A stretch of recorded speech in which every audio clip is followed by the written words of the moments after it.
Hi friends, today's update. ఆయనను చూస్తుంటే అసహ్యం వేస్తుంది అంటూ బుట్టబొమ్మ సెన్సేషనల్ కామెంట్స్. ఈ అప్డేట్ ఏంటో చూద్దాం. ఒకప్పుడు టాలీవుడ్ ఇండస్ట్రీని బుట్టబొమ్మగా ఏలేసింది. తన అందచందాలతో చక్రం తిప్పేసింది.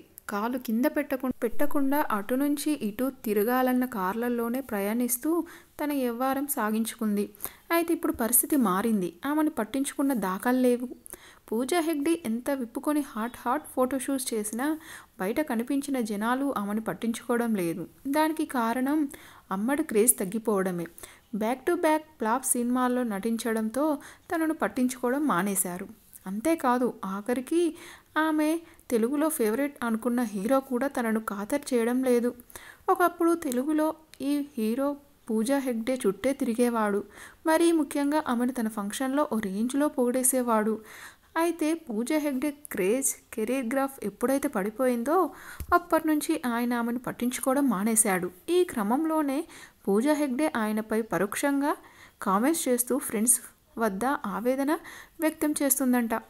ఇటీవల బాలీవుడ్ మీడియా ఛానల్కి ఇచ్చిన ఇంటర్వ్యూలో పూజా హెగ్డే మాట్లాడుతూ తన బెస్ట్ ఫ్రెండ్ ఎవరనే విషయాన్ని చెప్పుకొచ్చింది.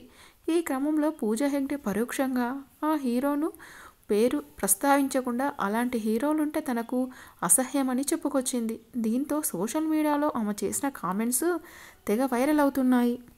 పూజా హెగ్డే దాదాపు అందరి హీరోల సరసన నటించిన ఈ ముద్దుగుమ్మ తెలుగులో చక్రం తిప్పేసింది. కానీ తర్వాత రాధేశ్యామ్, ఆచార్య, బీస్ట్ వంటి బ్యాక్ టు బ్యాక్ ఫ్లాప్ పడటంతో డిజాస్టర్ హీరోయిన్గా మారిపోయింది. హిందీలో ఎంట్రీ ఇచ్చి సల్మాన్తో జతకట్టినా కూడా హిట్ అందుకోలేకపోయింది. ఇక చివరికి ఆఫర్స్ లేక సోషల్ మీడియాలో హాట్ షో స్టార్ట్ చేసిన ప్రయోజనం లేకుండా పోయింది. ఈ క్రమంలోనే రీసెంట్గా ఇంటర్వ్యూలో పాల్గొన్న పూజా హెగ్డే అలాంటి హీరోలంటే అసహ్యం అంటూ పేరు ప్రస్తావించకుండా ఓ టాలీవుడ్ హీరోపై పరోక్షంగా కామెంట్ చేసింది. దీంతో ఇంతకీ ఎవరు ఆ హీరో అంటూ ఈ న్యూస్ని సోషల్ మీడియాలో వైరల్ చేస్తున్నారు నెటిజన్స్. ఇదండి ఈరోజు అప్డేట్. ఈ అప్డేట్ కనుక మీకు నచ్చినట్లయితే లైక్ చేయండి అండ్ సబ్స్క్రైబ్ చేసుకోండి. మరొక అప్డేట్తో మళ్ళీ కలుసుకుందాం. అంతవరకు బాయ్.